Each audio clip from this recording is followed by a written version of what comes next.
Hello, welcome to Hard Copy, where we bring you the people behind the news and ask the most important questions. I am Terry Ikumi. The history of higher education in Nigeria cannot be told without the inclusion of strike actions. Our institutions of higher education are still facing instability and ills, despite the strikes, policies, money, knowledge, and human resources that are put into them. Incessant strikes in tertiary institutions in Nigeria always have negative effects on government, parents, the economy, institutions, and the students themselves. From 1999 till date, hardly a year goes by without a strike in our tertiary institutions.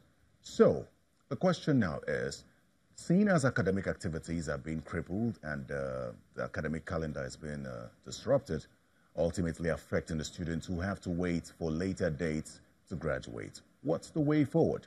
And some people will say no wonder quite a number of Nigerian parents would rather pay through their noses to send their children to private universities. Now, the most recent strike is the resumption of the Academic Staff Union of Universities ASUU strike on the 4th of November 2018.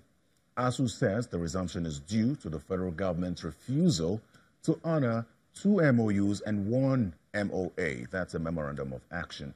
On Hard Copy tonight, we'll look at the circumstances surrounding the strike and what it will take for ASUU to call it off. My guest is the National President of ASUU, Professor Ogunyemi. Prof, thank you so much for speaking with us.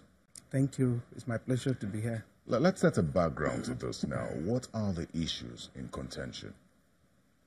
The issues in contention can actually be classified into 2. One, we have the 2009 agreement, which has been due for renegotiation over time. We started the renegotiation in 2017 March, but for 16 months, we could not make a headway. So that renegotiation process was truncated because of the disposition of the leaders or the leadership of that renegotiation process. The other category of issues are those listed in the 2017 Memorandum of Action, which came out of the action we initiated in 2017 in order to press government to implement what we had as outstanding in 2013 Memorandum of Understanding.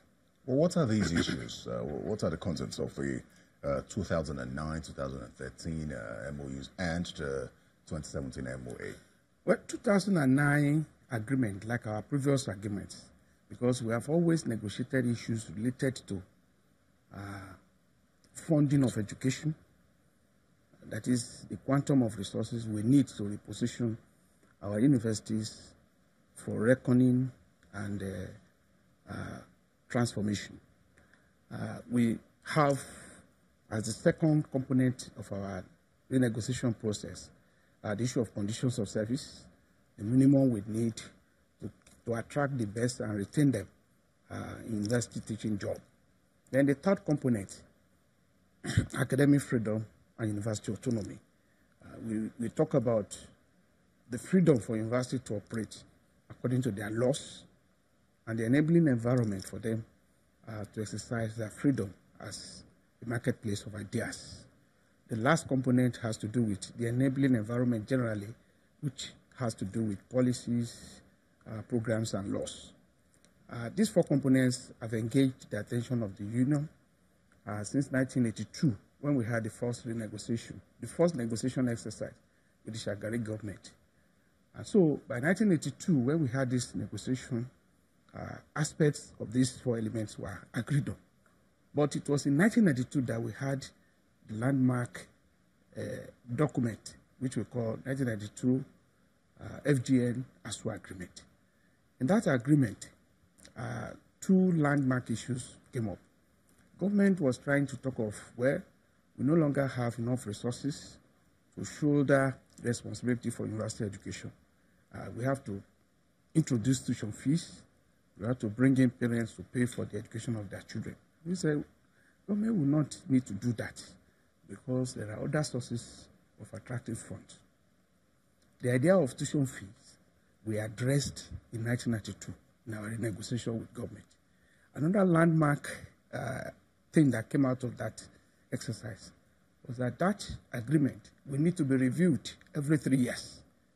The government, successive government, have always dragged on this matter, and each time we called for revisiting the agreement, government was reluctant. That process continued until we got to this 2009 agreement. Those 4 areas still featured, and that is why we keep saying that what we have is a total package.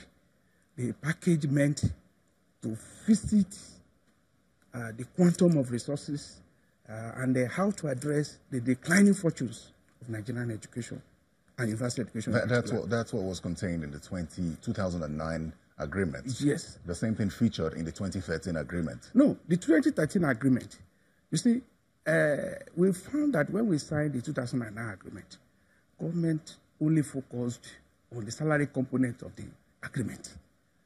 And we kept pressing that you have not done anything about fixing facilities, equipping the laboratories, stocking the libraries, so as to empower academics to do cutting-edge research, which is part of their mandate, the mandate of teaching, research, and community service. So we continued to press, and government said no, they didn't believe our claims that there was rot and decay in the system, and that our proposal of 1.6 trillion was not realistic. So they went. What was the 1.3 trillion? No, I will tell you, 1.6 trillion. That was a total. But that was what we initially proposed. 2009 agreement. Okay. That was what we were calling for. But government said, okay, we cannot just be talking about figures. We need to do our own investigation. And so government decided to do what they called needs assessment exercise. In other words, they visited 73 public universities, federal and state, in order to ascertain our claims that there are declining fortunes in every area of the university operations. So when they came back, and the government committee also came up with these figures that is very close to ours. Eventually, we settled for 1.3 trillion.